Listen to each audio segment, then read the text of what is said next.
have not used this top in a hot minute. Still fits. Hey guys, hope you all have been well. Welcome back to my channel. Today's gonna be a simple get ready with me. I don't really have like a specific topic to talk about, but I did want to play with my MAC eyeshadows. Eventually I'm gonna be doing a almost full face of MAC products because I don't have like foundation, concealer. There's a couple things that I don't have from MAC, but a lot of products that I do. So that will be coming. Today is just purely let's play with the eyeshadows. I've already done the rest of my face, so we're gonna get started. The eyeshadow shades are behind the pan, and I don't know if like I'm wanting to like look behind them. We'll see how I feel. So I'm gonna start off with a 224 from MAC. This is like my favorite blending brush. I don't know if these shades are all gonna be like currently available. I might as well put that out there. But when I do a full face, I will make sure that they are all available. So I'm gonna take Soft Brown. It's kind of a classic color. I actually have two pans of these, one in this palette and then one in a separate Colourpop palette. But it's just like, look at that, so easy to blend into the crease. And in the pan, it looks really light, but it gives off some pigment. Funny story, this morning I woke up to my phone kind of dinging from like a notification, and it was an email from McGrath saying, hey, coming soon, Divine Rose 2. And I remember thinking like, what the hell, Pat? I already have that. But I ended up watching a video that I was suggested. I'm not sure who the lady was, but she was explaining what the new collection was gonna be. And I went, oh, okay, she's coming out with it again in the special packaging, plus coming out with a new quad. So that's why it was kind of like a big deal. Look at that, so easy. I could just like do with that. Some people just have Soft Brown and use that as their everyday shade because it's so versatile. Look at this in the pan, I'll show it to you. You see how light that looks in the pan? And then this is the color payoff. So don't be tricked by it. It's actually a really good, fantastic shade that has been consistent in formula because I have an old version and a newer version, and they're both just as good as each other. Next up, let's wipe this one off a little bit. I'm going to be using the Morphe M441, and I think from now on, if I'm going to buy new brushes for Morphe, I might as well just buy the singles because I think they perform better than the bundles. That's to be expected from nearly every brand, but now that I've tried the single eyeshadow brushes in the white hair from Morphe, I think I'm just going to stick to them. Now, I think this is Saddle, pretty sure. Oh my gosh, I'm such a genius. There are a couple of shades from MAC that I can just look at it and I know exactly what it is without looking behind it. I think Saddle might be my most used shade from MAC. I think it's a toss between Saddle and Soft Brown. They're just really good crease shades, transition shades. Pop them on your lids and everything's gonna be a-okay. And again, with the formulation, it's very consistent with the older and newer formulas. This is another one I have doubles of. This is more than likely the most used combo I have in my collection. On and off camera, I'm using Soft Brown as my transition and Saddle in my crease. So once upon a time when I was younger, when we originally built this house, my mom had French windows. We had the ones that would open like this with the little, lines between them. And then over the years, with the rain, with the warm weather, it ended up just getting bad. And then we ended up changing it to, it still looks like French windows, but it just slides back and forth, and we have these arches with sort of lines on them. And for lighting in your room, it's great, but for lighting behind you, it's a pain in the butt because it really reflects in my mirror. Long spiel about windows, but yeah, I can see it on this side now because I had to tilt my mirror a little bit because this side was showing too much. Oh, the lady that I was watching who was talking about the McGrath release also mentioned that Natasha Denona is going to be releasing something. I believe it's Valentine's Day theme, but it's the mini version of their love palette. For me, I can't just pick up Natasha Denona whenever I want, but it wasn't one of the palettes that I wanted from Natasha Denona, so it's not something that I would pick up, the eyeshadow at least.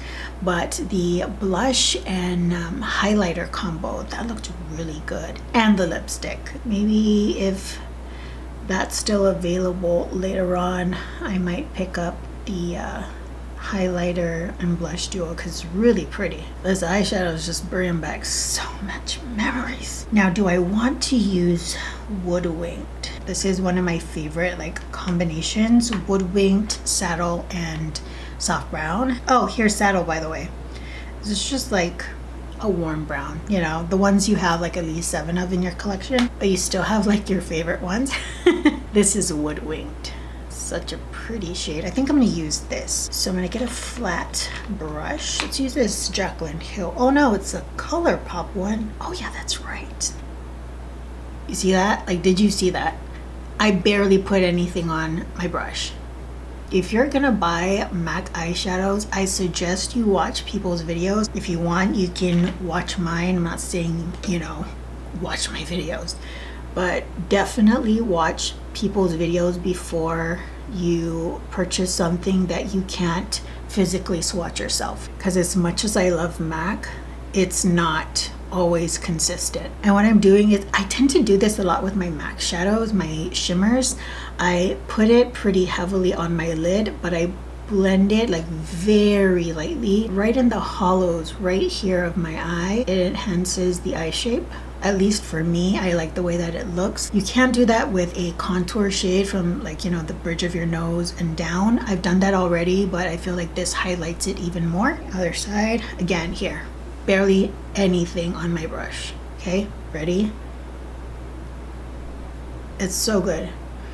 Such a classic shade, and like you can see the color just keeps going, and it's such a unique shade because it's kind of like this golden color but also taupey at the same time, like a golden taupe, kind of a little contradicting, but it's so good on the lids. Ooh, just that looks so glowy. So I do want an inner corner highlight. I think this is all that glitters. Let me see.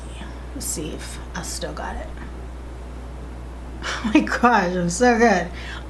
All that glitters. Just taking it on this really old makeup geek brush. And when I say old, I mean when Marlena was still probably making videos in her living room. This used to be the shade for like the teenagers that would buy MAC and their rooms are like pink. The original Remy Ashtons, like her and her crew, I feel like they would have been those influencers at the time, and this was gonna be like their go-to. You guys know, if you've been on YouTube or have been watching YouTube for a long time, you know exactly what I'm talking about. Like those, who can I think of?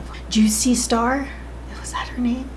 Her name was Blair. Like those are the girls I think of, and I think of them owning all that glitters because they always talked about this shade. Blair Fowler. I can just stop here. Man, I look really glowy in the camera. A little bit of a wing with some eyeshadow. Let's do that. Taking the Morphe and Jaclyn Hill JH42, kind of a very tiny shader brush. I believe this is Mystery. God, I'm so good. I'm so good. If you have yet to realize how much MAC I've used in, you know, just YouTube alone, this should prove it to you. I'm looking at just the pan and I'm going, Mystery, all that glitters. Saddle. I just know what they are, but it's basically like a charcoal brown color. I think there is a shade called charcoal brown if I'm not mistaken. This is a technique I do all the time. You see how pigmented that was? Yes. I would never ever suggest an eyeshadow that wasn't worth the money. MAC does not give me PR. I mean, even though somewhere deep in my heart I feel like they should, considering the number of videos I've made on them. But yeah, I would never suggest like just buy everything from MAC. No, if something is not good, I would tell you. For example, the old version of Carbon was bomb, like really black, and then they reformulated it. I'm pretty sure they did, because it was not the same when I repurchased it. I am one of those people that like to build my own palettes, so I do appreciate the fact that these eyeshadows I picked out myself, and I've just found ways to use them together like that I absolutely love. Okay, so I think we are done. Just a very light look. So if you're looking to build like a quad for MAC, that might be a really good pairing. You could do Saddle, Soft Brown, Woodwinked, and then pick either the inner corner highlight with the All That Glitters, or trade that out for Mystery as like an eyeshadow liner. This is like so pretty, right? It's such a good like everyday makeup look. I don't think this was a quad that I recommended, because I did that based on like color story, but there you have it. There's another quad for you guys, and this is what it looks like. So thank you so much for joining me in this video. I really do hope that you enjoyed just kind of this very casual get ready with me, basically just playing with makeup I already have and talking about some new things on the market. I will be doing a will I buy it sometime this week. I don't know if it's going to be the next video or the one after, but I think I'm due for Would I Buy It number 25. A full list of products will be listed down below for all the items that I have on my face right now. And if you're interested in all of my other makeup looks, you can check me out on Instagram. First link in the description box down below, where I post a photo of all my makeup looks along with all the products in the caption. Till the next video, I hope you all are doing well, taking great care of yourselves. I will see you all next time. Bye guys.